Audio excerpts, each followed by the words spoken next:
जय माता Lakshmi. Shyam support channel में आप सभी लोग का बहुत बहुत स्वागत है। आज आप लोग के बीच मैं माता लक्ष्मी का कथा सुनाने जा रहा हूँ कि माता लक्ष्मी ने कैसे बनी नौकरानी।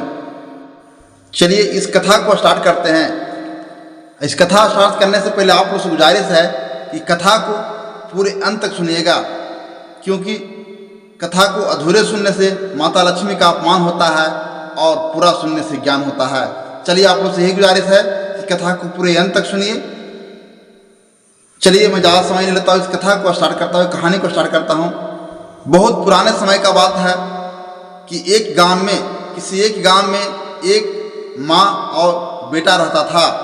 बेटा का नाम था रमेश और माता का नाम था शारदा। रमेश की शादी हो चुका था। रमेश का पत्नी का नाम था गीता और उसका एक 5 साल का बच्ची भी थी। बच्ची का नाम था नीता। दोनों बेचारी उस घर में चारों मिलकर रह रही थी, लेकिन गीता की जो सास थी बहुत कराक्सिन थी, बहुत खच्चर थी। वह अपना बहू को एक पल भी नहीं लगाती थी। बहू को मारते रहती थी, गरियाते रहती थी और अपना बेटा से भी पिटवाते रहती थी और कहती थी कि तुम्हारा माँ बाप ने दहेज में पैसा नहीं दिया है, इतना बाकी रह गया है, इसी कारण से उसका मारते गरियाते रहती थी। बेचारी किसी तरह से बात गाली सुन करके घर में रहते रहती थी और जब न तब वह साथ थी जो शारदा थी ताना देते रहती थी कि तुम्हारा बाप ने इतना पैसा नहीं दिया, तुम्हारा माँ बाप ने सामान नहीं दिया। यही ताना मारते रहती थी। बेचारी कान बहरी करके सो रही थी, क्योंकि उसका माँ बाप थी जो बहुत गरीब थी। बेचारा सा जुट नहीं पाया, तिलक दहेज जुट नहीं पाया, वह नहीं दे पाया। इसी कारण से उसका बेटी का बहुत ताना मारते रहता था। एक दिन की बात है कि शारदा और शारदा का बेटा दोनों मिलकर के घर में बैठ करके टीवी देख रहा था। इधर रमेश की पत्नी दिन भर काम करती करती सुबह से शाम तक काम करती रही, थक गया था। और जो रमेश की पत्नी थी, जो गीता थी, जो गर्भवती थी और उसका छोट बच्ची भी थी नीता, यह 5 महीना की गर्भवती थी। यह बेचारी दिन भर काम करते करते थक गया। थक जाने के बाद वह क्या करती है कि एक चटाई लेता है, चटाई बिछा करके जमीने पर सो जाता है और ऊपर में इसका बच्ची थी जो पलंग के ऊपर सोई हुई थी और नीचे बिछा करके इस जो गीता है जो सो जाती है। इधर बेटा शारदा और रमेश माँ बेटा दोनों मिलकर बैठकर टीवी देख रहा था। टीवी देखते देखते जब घड़ी पर नजर पड़ता है माँ को, तो देखता है कि 11:30 बज रहा है। 11:30 बज रहा है। तब माँ बोलता है, शारदा बोलता है बेटा से कि रमेश बेटा, ये बहुत रात हो गया है, चलो देखते हैं बहू क्या कर रहा है। घर में जाती है, बेडरूम में अंदर जाती हिलती है, देखती है कि बहू है जो नीचे चटाई बिछा के सोए हुए है और इसका बच्ची है जो पलंग पर सोई हुई है। ये देखता है कि कहता है कि बेटा देखो तो बहू जगा हुआ है कि सोए हुए हैं। देखता है दोनों मिलकर के कि आंख मूंद करके एकदम बेहोश पड़ा हुआ सुत सोए हुए हैं। तब कहता है कि बेटा एक काम करो, जिंदगी भर के लिए कल ही दूर कर दो, इसको मार दो और मारला के बाद दूसरा शादी कर देंगे, तिलक मिल जाएगा। यह काम किया कि एक काम करो बेटा, तुम गोल पकड़ो, हम मुड़ी दबाते हैं और दाब करके मार दो, बोली नहीं निकलेगा, नेगेटिव दाब करके मार देते हैं।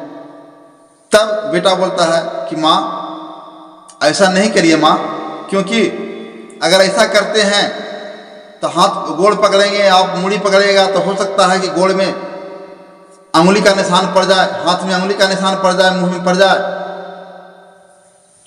हो नहीं हो इनको पिता अगर पोस्टमार्टम करवाते हैं, चेक में निकल जाएगा हाथ, तो हम लोग फंस जाएंगे, माँ जेल चल जाएंगे। ताकि बेटा जेल चल जाएंगे, ताकि हाँ माँ जेल चल जाइएगा, हम लोग दोनों माँ बेटा जेल चल जाएंगे।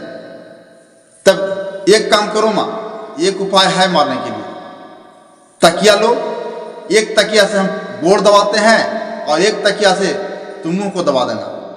जब बहू का प्राण टूट जाएगा उसको जंगल में फेंकवा देंगे, समझ में आएगा कि आत्महत्या किया हुआ है। जब दोनों मिलके एक तकिया बेटा लेता है और एक तकिया उसका माँ शारदा लेती है, एक तकिया रमेश लेता है बेटा, और दोनों मिलके एक पैर दबाने के लिए जैसी भी नजदीक में जाना चाहता है तो उसका बहू का आंख अचानक खुल जाता है। जब आंख खुलता है तो देखता है सास वैसी तकिया लिए हुए ठक्कू पड़ा हुआ है और बेटा इधर है तकिया लेकर के ठक्कू पड़ा हुआ है। तब ये उठकर कहता है कि माँ जी, आप हमको दहेज के लिए मारते रहे, गरियाते रहे, हम सहन करते रहे, लेकिन आज माँ बेटा ने तो दोनों ने हमको जान लेने पर तुल गए। तनिक भी आप दोनों का एक भी ममता नहीं आया कि हमारा पेट में एक बच्चा पल रहा है, मैं गर्भवती हूँ।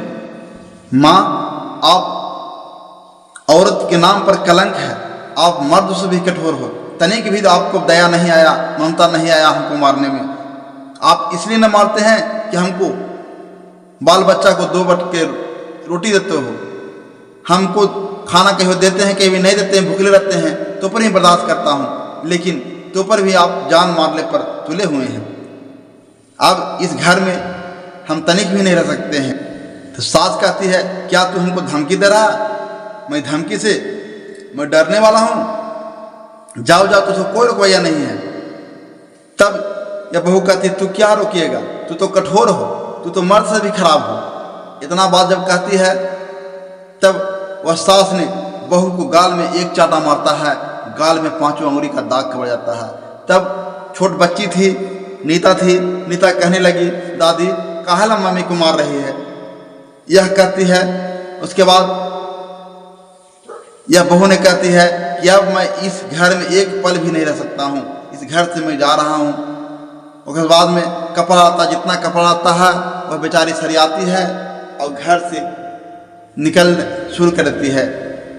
तब जाते वक्त रमेश से पत्नी कहती है, हे स्वामीनाथ, थोड़ा सा उनको बात सुन लीजिए। तो वह रमेश था, एक भी बात अपना पत्नी को नहीं सुना, झट से किवाड़ी को लगा लिया और ये अपना बेटी को, बच्ची को लेकर, नीता को लेकर चलने लगी गीता। अब जा रहे थे, जाते रास्ता में जंगल की तरफ जा रहा था बेचारी, कहीं जा करके मर जाएंगे या किसी तरह से अपन जीवन रोजगार करेंगे। जाते बारिश पूरा कस के पड़ना शुरू हो गया। बारिश पड़ रहा था तो अपना बच्ची को लेकर के एक पेड़ की आड़ तर, चलो बच्ची वहाँ पर छिपते हैं, एक पेड़ तर गई।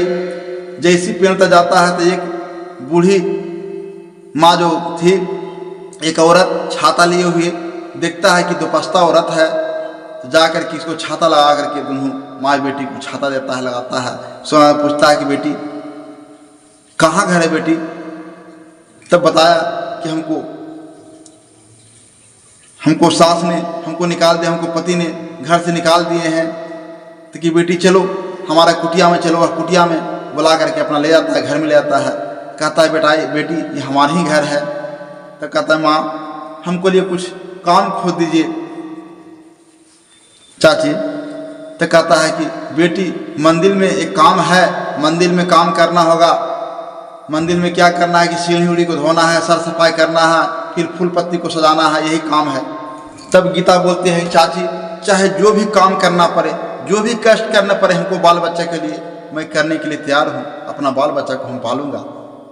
यह कहकर उसके बाद में इसको ले जाते हैं, कुटिया में ले जाता है। कुटिया में ले जाने के बाद वहाँ रहता है। उसके बाद में फिर कल से मंदिर में सर सफाई करने के लिए जाता है, मंदिर को धोता है। लक्ष्मी माँ का मंदिर था, देवी माँ का मंदिर था, उस मंदिर को धोता है और धोने के बाद उसमें फूल तो सजाता है। डेली का काम यही था। और उसमें जो प्रसाद चढ़ता था वही प्रसाद को बाल बच्चा को खिलाता था, अपने भी खाता था।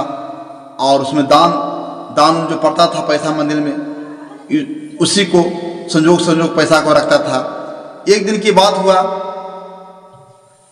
कि नीता की मम्मी को गीता की यानी बहुत कस के बुखार लग गया। बुखार के कारण वह पलंग पर सोई रहा और कुटिया में पड़ा रहा, लेकिन मंदिर में नहीं जा सकी, नहीं धोने के लिए जा सकी। और यह बुखार के मारे एक भी शब्द नहीं बोल रहा था। पूरे माथा में दर्द था, माथा पर कपड़ा रखा हुआ था। जब देखता है बच्ची, इसका बच्ची नीता ने देखती है कि हमारी माँ को तबीयत खराब है, तब घर में बगल में एक देवी माँ का तस्वीर टंगा हुआ था दीवार में।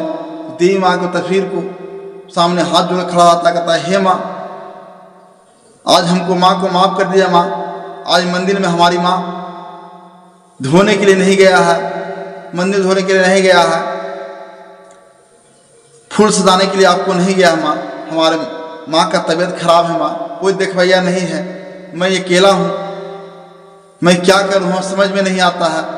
तब क्या करते हैं, जब इस बच्ची को देवी माँ ने, लक्ष्मी माँ ने आवाज़ को सुनती है, इसको रोने की आवाज़ सुनती है, तब वहाँ पर ही देवी माँ प्रकट होते हैं।